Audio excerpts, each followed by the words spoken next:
Hello dear students, आज अपन discuss कर रहे हैं क्वेश्चन कोड 15 GP110245। तो इसमें क्या गिवन है कि हमारे पास एक इंक्लाइंड प्लेन है कुछ इस तरीके से, दोनों तरफ हाइट 20 सेंटीमीटर है। अपन को क्या पूछा गया है? अपन को ये पूछा गया है कि भाई इसका टाइम पीरियड बताइए और ये भी बताइए कि भाई whether it is periodic, oscillatory और SHM। ठीक है, तो भाई हमारे पास तो इसमें दो चीज़ें हैं। पहली बात इसमें जो जानने वाली बात ये है कि भाई ये जब इधर से नीचे आ रहा है और फिर ये यहाँ से यहाँ तक ऊपर जाएगा। ठीक है, तो एक चीज़ तो मेरे को पता है कि भाई क्योंकि जो पोटेंशियल एनर्जी में नेट लॉस हो रहा है यहाँ से यहाँ तक, वही पोटेंशियल एनर्जी में नेट गेन हो रहा है यहाँ से यहाँ तक। तो एक चीज़ तो पक्का है कि भाई जो भी ऑसिलेशन हो रहा होगा वो ये A, B और C पॉइंट के बीच में हो रहा होगा। यानी पहले बॉडी A से B जाएगी, B से C जाएगी, फिर C से B जाएगी, फिर B से A जाएगी। ठीक है, तो जो हमारा पहले तो भाई अपन ये बताएं कि इट इज़ पीरियोडिक, ऑसिलेटरी और SHM। तो हम देख सकते हैं इट इज़ नॉट SHM, क्योंकि SHM के लिए अगर वो स्मॉल डिस्प्लेसमेंट्स बोलता तो मैं मानता कि भाई it is SHM, but it is not an SHM। हाँ, पीरियोडिक है क्योंकि थोड़े टाइम, एक फिक्स टाइम के बाद ही वापस आ जाएगी। ठीक है, और ऑसिलेट तो कर ही रही है एक मीन पोजीशन के अबाउट। जैसे मान लीजिए आपकी ये मीन पोजीशन है, एक मीन पोजीशन के बाद ऑसिलेट कर ही रही है, तो I can say it is periodic and oscillatory. तो मेरे को बस अब इसका टाइम पीरियड निकालना बाकी है, इस ऑसिलेशन का टाइम पीरियड। ठीक है, तो मैं क्या करता हूँ, मैं बोल देता हूँ कि बिटवीन ए टू बी अगर मैं बात करूँ तो जो बॉडी पे आप देखोगे ये जो डिस्टेंस है, ये एकदम स्मूथ प्लेन है, तो ये जो डिस्टेंस है वो कितना है, L मान लेता हूँ, L1 मान लेता हूँ, और ये डिस्टेंस को मैं L2 मान लेता हूँ। L1 की वैल्यू अगर आप ध्यान से देखें तो L1 की वैल्यू अगर आप देखेंगे तो L1 और H में एक रिलेशन है, L1 और H में रिलेशन है, और वो रिलेशन क्या है कि sin 30 degree is equal to H upon L1। ठीक है, sin 30 degree is equal to H upon L1। तो L1 की वैल्यू क्या आ रही है? L1 की वैल्यू 2H के बराबर आ रही है ना। L1 की वैल्यू 2H के बराबर आ रही है, क्योंकि sin 30 डिग्री की वैल्यू 1/2 के बराबर होती है। ठीक है, तो L1 की वैल्यू अगर 2H के बराबर आ रही है, यहाँ पे मैं देख लेता हूँ कि इसमें नेट एक्सेलरेशन कितना लग रहा है। ये स्मूथ गिवन है मेरे को, तो सिर्फ इस पर ग्रेविटी ही लग रही होगी, और ग्रेविटी का भी कौन सा कंपोनेंट, सिर्फ G sin 30 डिग्री लग रहा होगा। ठीक है, तो मैं बोलूँगा कि इस पर जो G इफेक्टिव होगा इस पॉइंट में, वो क्या होगा, G sin 30 degree which will be equal to G/2। ठीक है, तो मेरे को पहले तो मैं A से B तक आने में टाइम निकाल लेता हूँ। तो time between A to B अगर मुझे निकालना होगा तो क्या कैसे निकाल सकता हूँ? देखो भाई बहुत सारे तरीके हैं। एक तो सबसे आसान जो तरीका जो डिस्टेंस और इसमें रिलेशन बता रहा है वो क्या होगा कि S is equal to UT plus half AT² लगा देता हूँ मैं। S is equal to UT plus half AT², क्योंकि कॉन्स्टेंट एक्सेलरेशन है तो बोल सकता हूँ कि भाई इसमें S is equal to UT plus half AT² लगा सकता हूँ। इनिशियल वेलोसिटी 0 है, क्योंकि यहाँ पे तो वेलोसिटी 0 है, यहाँ पे स्पीड 0 है, तो मैं बोल सकता हूँ U 0 हो गया, S is equal to half AT² हो गया, और A की वैल्यू क्या है, G/2 के बराबर हो जाएगी। S की वैल्यू मुझे पता है किसके बराबर होगी, 2H के बराबर। ठीक है, तो जो T की वैल्यू क्या आएगी, T की वैल्यू आएगी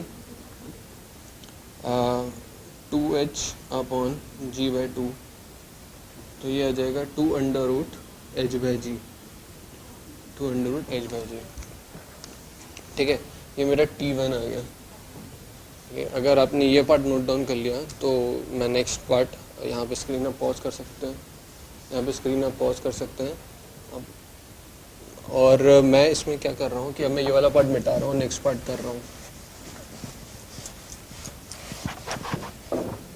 तो नेक्स्ट पार्ट के लिए मैं क्या करूँगा, बिटवीन बी एंड सी अगर मैं बात करूँ तो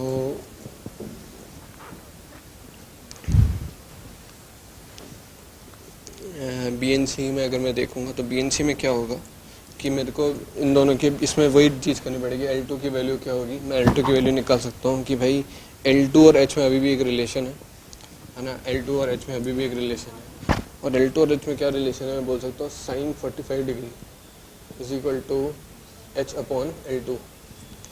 L2 की वैल्यू क्या आ जाएगी, √2H के बराबर आ जाएगी। ठीक है, जो मेरा इसमें जो G आ रहा होगा यहाँ पे, जब ये नीचे जा रहा होगा है ना, तो इसकी वैल्यू क्या आएगी, ये G sin 45 डिग्री के बराबर आएगी। ठीक है। तो जी इफेक्टिव क्या हो जाएगा, जी इफेक्टिव विल बिकम g/√2। ठीक है। एज यूजुअल ये मेरा s है, ये मेरा a है। s is equal to half a t2 square अगर मैं लगाऊं तो s की वैल्यू क्या आएगी, s की वैल्यू होगी √2h plus half a g/√2 into t2 square. ठीक है। तो इसको अगर मैं सॉल्व करूँगा तो it would become t2 square की वैल्यू जो आएगी अब क्या आएगी, √2h into half GT square. तो √2 2h हो जाएगा यहाँ पे into 2 divide by g is equal to, ये मेरा फाइनल आंसर। तो ये होएगा मेरा 2h/g। मैं एक बार इसको एक साइड में आपको वो भी करके बता देता हूँ, जो मेरा इस तरफ वाला एंगल था, ताकि अपन साइड में कंपेयर कर सकते दोनों इक्वेशन को। इधर भी s is equal to half AT square लग रहा था, वही पुराने पार्ट को मैं रिपीट कर रहा हूँ। s की वैल्यू यहाँ पे क्या है, L1 के बराबर, L1 is equal to half g/2 into t square. ठीक है। तो टी स्क्वायर L1 की वैल्यू किसके बराबर थी, 2h के बराबर थी।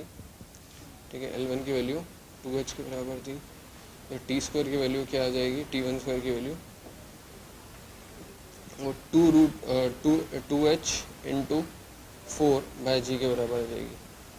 तो यहाँ पे 8h/g आ रहा है, t1 8h/g आ रहा है, और यहाँ पे जो t2 आ रहा है, ठीक है, यहाँ पे जो t2 आ रहा है वो किसके बराबर आ रहा है, 2√h/g के बराबर आ रहा है। ठीक है। तो मेरा जो फाइनल इधर आ रहा है वो आ रहा है 2√2h/g प्लस 2√h/g। ठीक है। तो मेरा जो नेट होगा, नेट ऑसिलेशन टाइम होगा, जो मेरा नेट ऑसिलेशन टाइम होगा, ठीक है, नेट ऑसिलेशन टाइम में क्या बोलूँगा, वो क्या होगा कि भाई वो टाइम होगा जिसमें एक बार ये इधर जाएगा, फिर ये इधर जाएगा, फिर ये इधर जाएगा, फिर ये इधर जाएगा। तो उसमें नेट ऑसिलेशन टाइम क्या होगा, T1 2 into T1 plus T2। तो 2 इंटू T1 प्लस T2 करोगे यानी 2 इंटू 2√2h/g प्लस √2√h/g। इसमें आप h की वैल्यू अगर आप 20 सेंटीमीटर रख दें या 0.2 मीटर रख दें और g की वैल्यू आप 10 रख दें तो आपके पास आपका फाइनल आंसर आ जाएगा। So this is the final answer, that's it.